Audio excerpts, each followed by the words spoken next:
Jesús marca el final de su estadía humana en la tierra.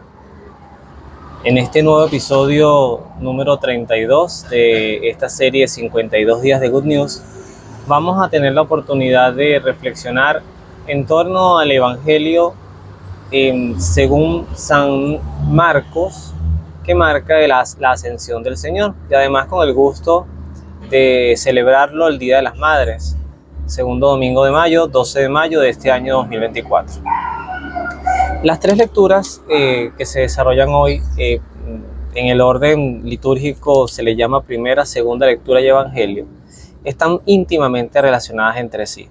Todas las lecturas generalmente tienen un propósito litúrgico de mensaje, pero las de hoy a veces inclusive podemos ver en la narrativa de la primera lectura del libro Los Hechos de los Apóstoles más detalles de la ascensión que en el mismo evangelio de San Marcos, lo cual es una riqueza extraordinaria y muchas veces marca la explicación del por qué a los Hechos de los Apóstoles se le puede llamar, entre paréntesis, aunque no lo es, y lo aclaro, pero se le puede llamar, entre paréntesis, un quinto evangelio o una prolongación de los evangelios. Porque de hecho hay citas de Jesús, hay un Jesús que se expresa también en este texto.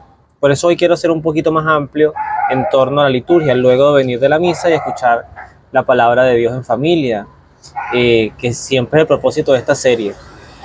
Primero la invitación a ir a misa y luego como laicos desarrollar en nuestros hogares una reflexión en torno al Evangelio. En el libro Los Hechos de los Apóstoles, por ejemplo, ahí se habla de la ascensión del Señor. Ahí habla de un Jesús que expresa palabras, expresa ideas, unos apóstoles reunidos y un Jesús que al final los sienta a la mesa y les da unos mandatos finales. Les dice, primero, no se vayan de Jerusalén. No se vayan de Jerusalén hasta que se cumpla la promesa de mi Padre. ¿Cuál era esa promesa? Esa promesa estaba enmarcada en el Antiguo Testamento a través de la voz de un profeta llamado Joel. En el capítulo 3, Joel habla del derramamiento del Espíritu Santo, que Dios enviaría el Espíritu Santo.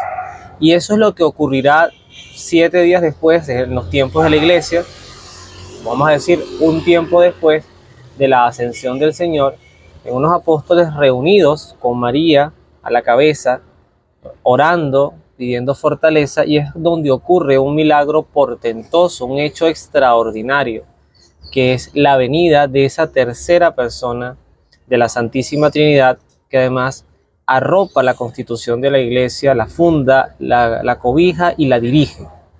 Eso no debemos perderlo de vista. Luego habla en el momento en que Jesús iba hablando, viene la pregunta muy válida a los apóstoles si ya Jesús iba a restituir el reino, y Jesús les dice que no nos corresponde a nosotros, ni siquiera a Él, decir cuándo tocará ese tiempo. Eso le corresponde al Padre, que además dice que ya lo tiene determinado. Siempre hay una distinción, una mirada hacia el Padre que no debemos perder. Si bien nuestra fe es cristocéntrica, Jesús siempre nos invita a mirar al Padre.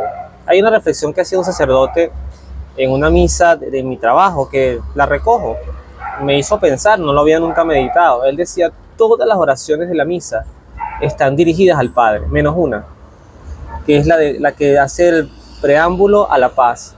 Señor Jesucristo, que dijiste a tus apóstoles, la paz les dejo, la paz les doy.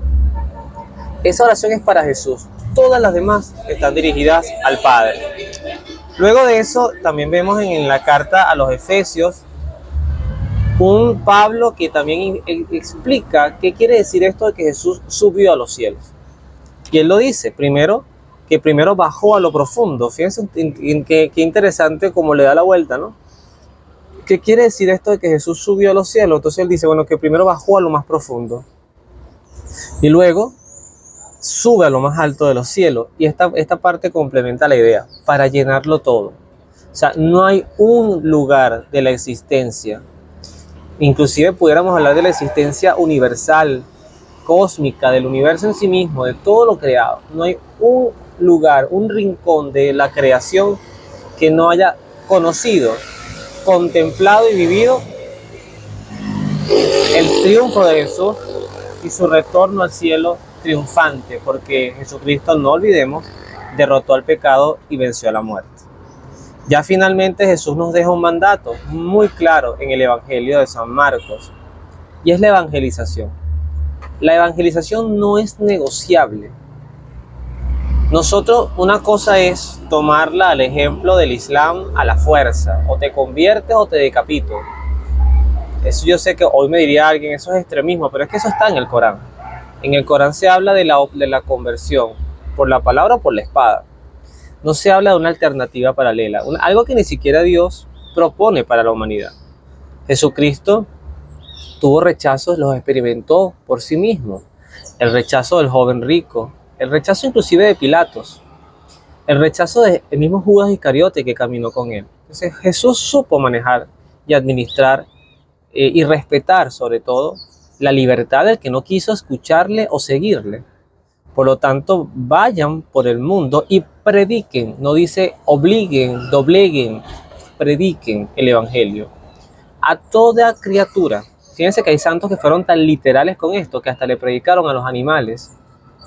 Hay santos que le predicaban a San Francisco de Asís y no sé si era San Antonio de Padua, no estoy seguro, eso sí pido el perdón de mencionarlo, más no tener la certeza. Pero sé que hubo un santo que le predicó hasta a los peces y los peces se acercaron a oírlo. Y San Francisco le hablaba a las aves. San Francisco le hablaba a la creación. Entonces, a toda criatura. Por ejemplo, yo pudiera cantarle a una planta, que además tengo detrás mío un árbol espectacular, frondoso, cantarles, orarles, y veremos una transformación quizás en ellos. También podemos predicarle a los animales, pero desde el punto de vista del respeto, el trato y la buena administración también. No se trata de leerles la Biblia, aunque no dudo que hoy más que nunca, hoy un animal nos puede prestar a veces más cariño y atención que las mismas personas. Pero ese mandato es el enamoramiento, el romance, el no dejar de dar luz donde habita, donde hay tanta sombra y tanta oscuridad. Fíjense que inclusive Jesús decía, hablarán lenguas nuevas. Eso ocurrió en Pentecostés. Cogerán serpientes con sus manos y beberán su veneno mortal y no les hará daño. Impondrán las manos a los enfermos y quedarán sanos. Esa realidad, más allá hay gente loca que se pone a jugar con la serpiente y a tentar a Dios. Y no olvidemos que en las tentaciones Jesús lo advierte. Cuando el demonio le dice, convierte el pan, estas piedras en pan, o lánzate, y el Señor le dice en una de esas tres tentaciones, no tentarás al Señor tu Dios. Entonces no es que yo voy a agarrar una serpiente para tentar a ver si realmente Dios me va a proteger, no. Es que cuando la serpiente del pecado, de la tentación, de la caída, de la lujuria, de la corrupción, te quiera morder o te muerda, no te hará daño, no te contaminará tu conciencia, tu paz, tu moral. Así que hoy vemos a un Jesús que retorna al Padre triunfante. Y termino con esta imagen. Imagínense cómo sería ese recibimiento de Dios Padre a su Hijo. ¿Cómo sería ese abrazo a ese cuerpo glorioso, resucitado? ¿Cómo sería también la recepción de los ángeles aplaudiendo a Jesús?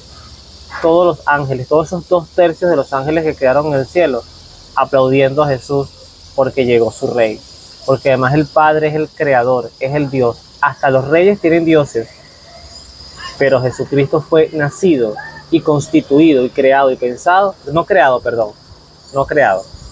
corrijo esa palabra. Jesucristo fue pensado y se le ha entregado además la potestad, siendo Dios, de ser rey. Y ese reinado es para siempre.